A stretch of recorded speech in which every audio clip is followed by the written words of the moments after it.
Welcome to Alive and Well, the podcast for the new era of high achievers. You're done burning out, and you're ready to lead, work, and live in a rhythm that honors both your brilliance and your body. I'm your host, Michelle Grosser. I'm a trial attorney turned nervous system strategist, and I've lived the burnout story. I know what it's like to chase your goals at the expense of your well-being. And I also know it doesn't have to be that way. Here, we're redefining success.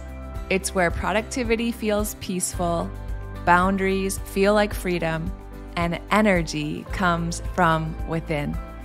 Each week, I'll share practical tools for nervous system regulation, time mastery, and somatic strategies.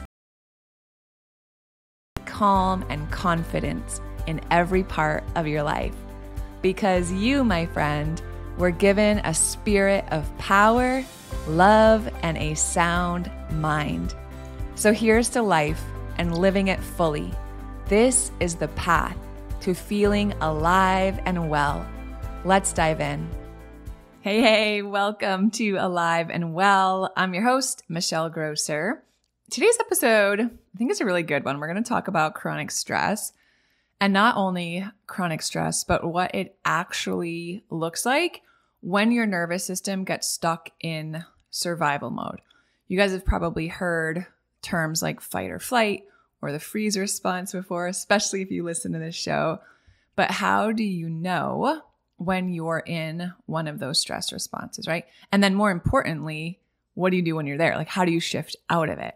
So what I want to do today is I really want to dive into the neuroscience and the body signals and the somatic practices that will help you finally come to a place of calm, right? Come back down to baseline.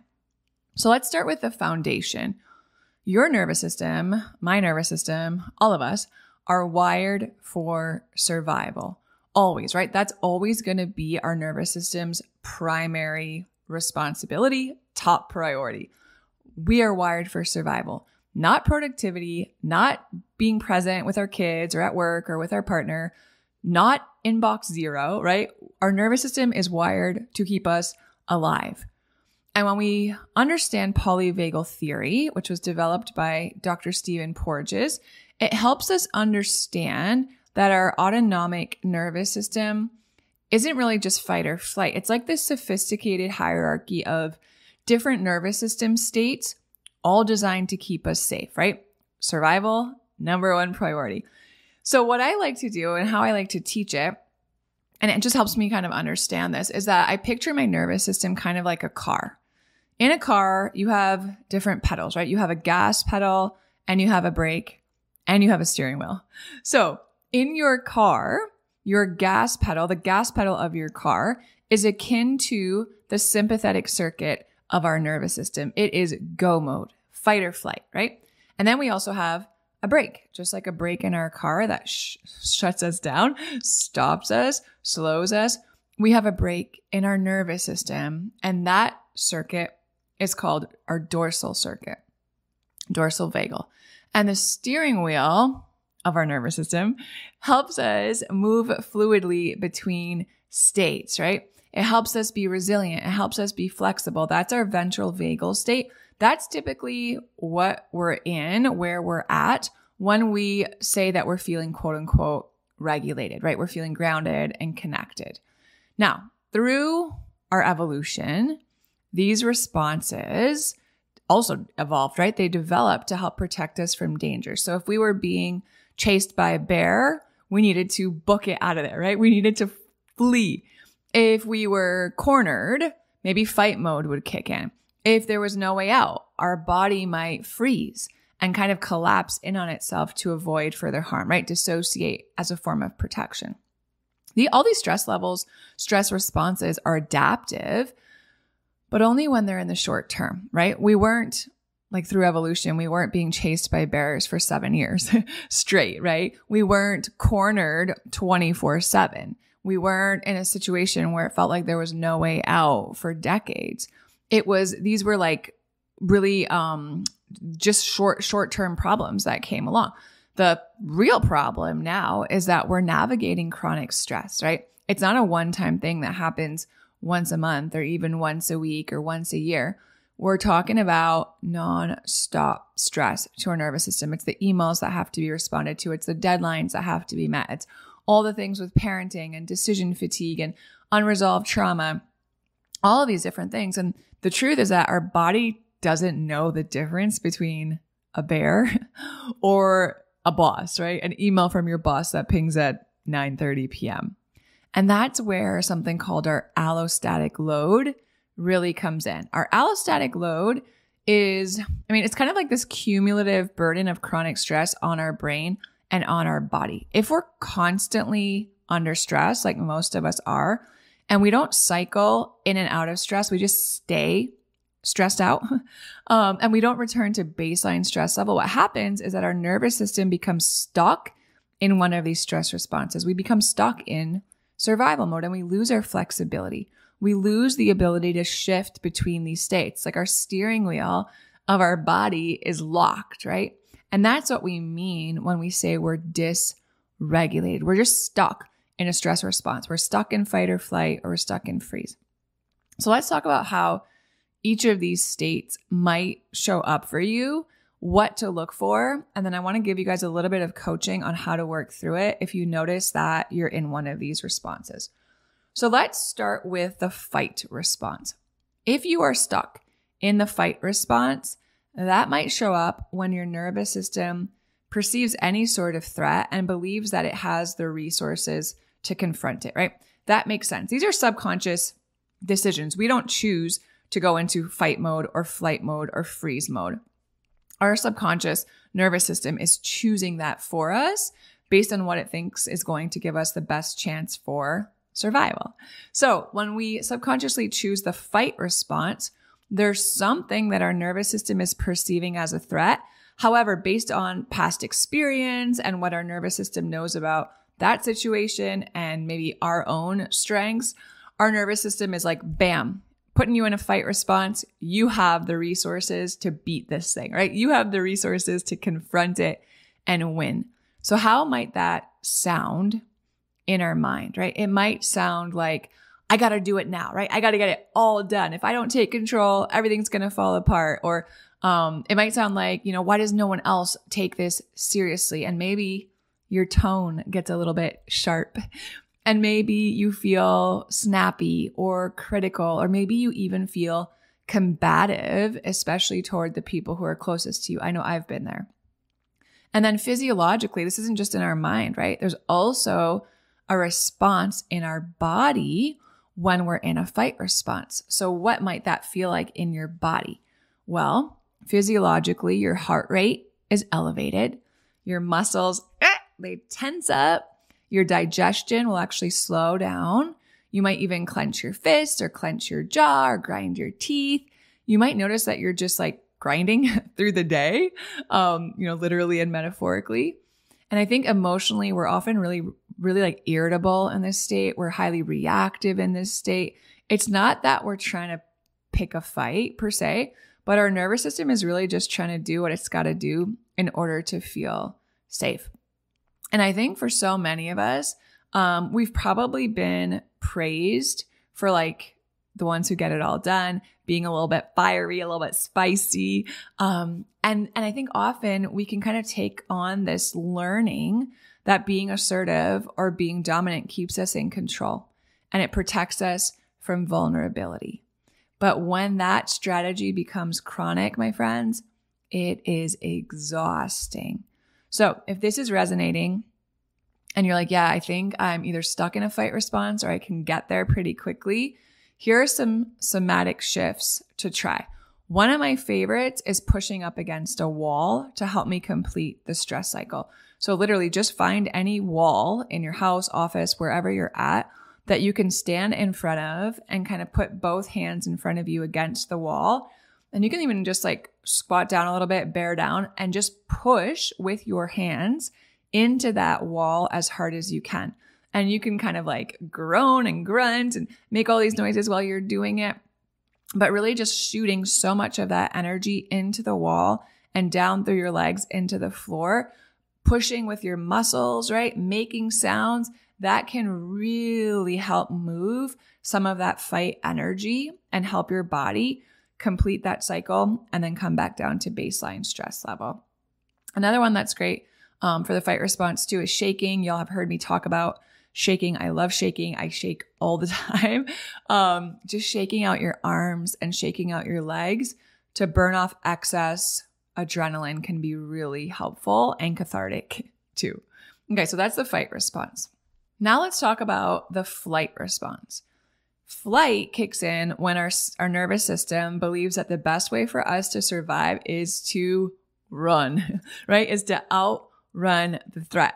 So when we are sent into a fight response, our nervous system thinks our best chance of survival is to fight, right? To confront the threat.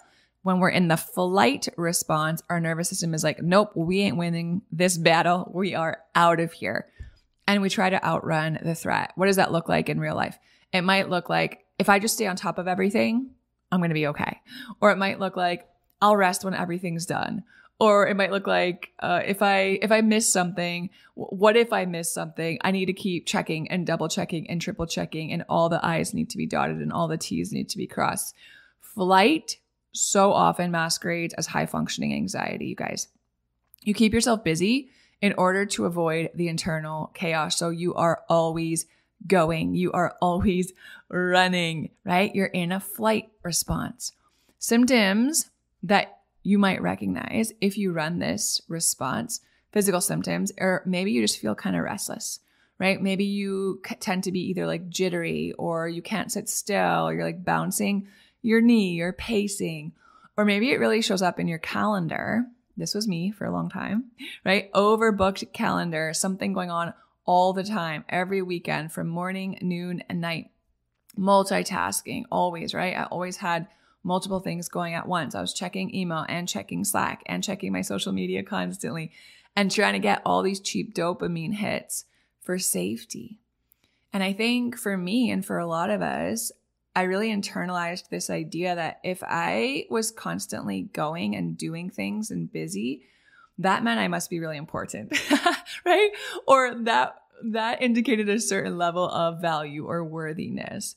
And I really had to push back against that and encourage myself, invite myself to pause and remind myself that pausing was safe. Because I think for so long, pausing felt unsafe because stillness, being still, meant idleness, right? It meant failure. It meant maybe I was going to be judged, or someone was going to think I was lazy, or I was going to collapse.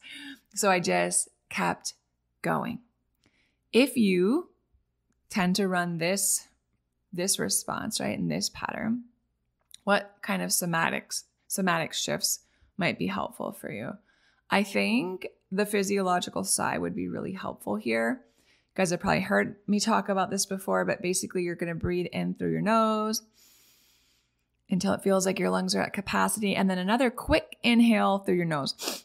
And then you're going to exhale a long, slow, extended exhale out through your mouth. Let's try it together. Let's do it once. In through your nose. Another quick one at the top. And then long out through your mouth. You can breathe out through pursed lips, but really extend that exhale. Man, 2-3 rounds of that, you'll notice, right? As you're exhaling, your shoulders drop. Everything kind of feels like it releases and softens. That can be really helpful for bringing us back to baseline stress level and helping us shift out of the flight response. You could do a walking meditation. You could do something with your senses to help anchor you into the present, right? We talk about 5, 4, 3, 2, 1. What are 5 things you can see? What are 4 things you can feel? What are 3 things you can hear? And just kind of go through your senses to help bring you out of the spiral and back into your body in the present. So that's the flight response. Now let's talk about the freeze response. Freeze is your nervous system's emergency brake. It's your body's e-brake. It's what your body does when fight or flight doesn't seem possible or doesn't seem like it's going to be effective.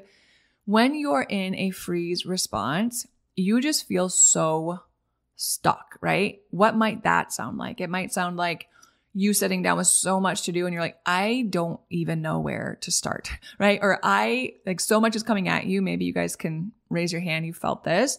I can't even deal with this right now, right? That's me sometimes. There's so much going on. I'm like, I cannot deal with this right now. Or maybe you just feel like you're so tired, right? And it's like, man, what's the point? I'm just so tired. This is the state of collapse. This is the state of shutdown. This is the state of overwhelm. You might feel numb. You might feel disconnected. You might feel zoned out, like you're not present. You might really struggle to make decisions. You might procrastinate even on small things. And then physiologically, what's happening here in a freeze response is that, think about freeze. Your system is conserving energy.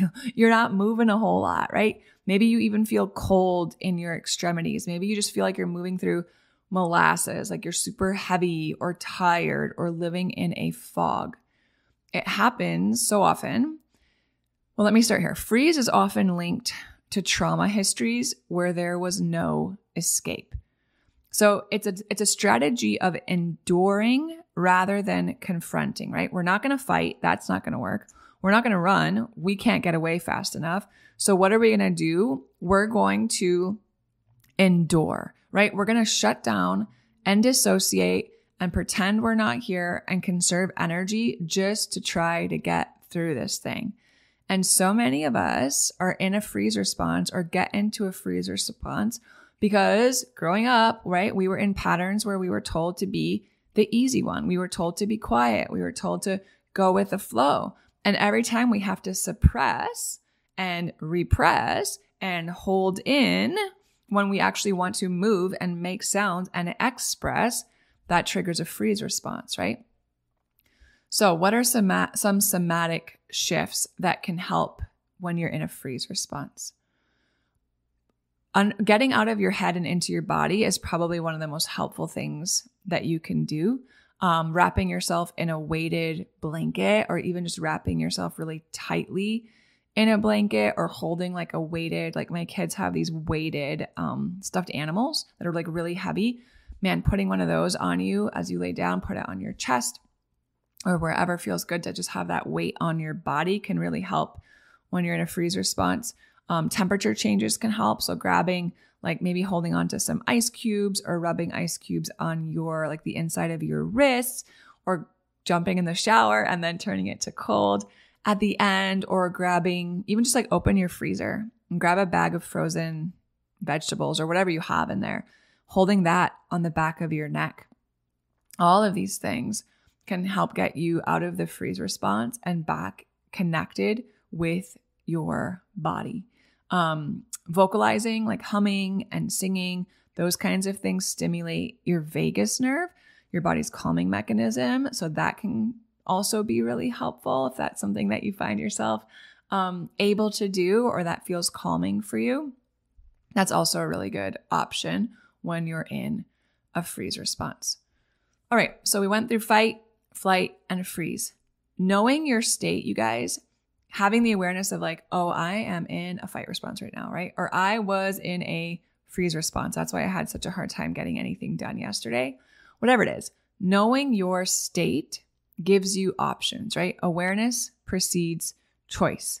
You don't need to fight your state. You just need to have the tools to work within it when you notice that you're there. Because here's the thing, you were not created, you were not meant to live in these states long term. But modern life, 21st century, doesn't teach us how to like close that loop, close that cycle, and come back to baseline stress level. We just stay stuck on all the time. And it's why regulation work is the foundation of my group program, Burnout Recovery Blueprint. Inside of it, we go through all of this in such depth and detail. I have a nervous system toolkit in there, regulation resources, with all kinds of these somatic body-based tools to help shift the state of your nervous system. You'll learn how to track and understand your nervous system states. You'll learn how to build a daily toolkit to shift from feeling really dysregulated, fight, flight, or freeze, back to feeling calm and grounded and present and centered. And then you'll learn how to rewire chronic stress patterns so you're not just coping, right? We don't want to just be using these as Band-Aids to help get us through the day. Stop white knuckling your way through the day, right? And you can start experiencing true resilience, one that starts in your body, not in your to-do list or in your calendar, because you're probably carrying a lot, just like I'm carrying a lot. I've been carrying a lot. And if we don't have the support and the skills, or frankly, the space in our nervous system that we were designed for, it's just really tough, right? You deserve the tools that meet you in your reality and help you to rise, because you were designed for resilience. You can learn to recognize when you're in a stress response and gently shift back to safety. I promise you, I've worked with hundreds of women teaching them how to do this. You don't need to live in one of these survival states. You don't have to earn rest. You're not meant to white knuckle it through the day, okay? You deserve to feel fully alive, and it really starts with learning to be in your body. So if this is resonating today, if you haven't yet, go ahead, start with my free nervous system reset guide. The link for it is in the show notes. It's packed with so many tools that will help you shift out of one of these states, fight, flight, or freeze, and come back to regulation. All right. Thanks so much for being here with me today. I love y'all so much. I'll talk to you soon. If you love Mommy's Podcast, leave a review. Thanks for listening to Alive and Well. If today's episode resonated, would you do me a favor? Take 30 seconds and leave a 5-star rating and short review. It really helps to get this show out to other people just like you who could also use the information in this podcast. And if you're ready to take the next step in regulating your nervous system, download my free nervous system reset guide. It's linked right in the show notes. Inside, you'll find simple, body-based practices to help you feel more clear, calm, and connected starting today. Make sure you're following the show so you don't miss out on what's coming next, because you were made to thrive. Fully alive, fully present, and fully well. I'll see you soon.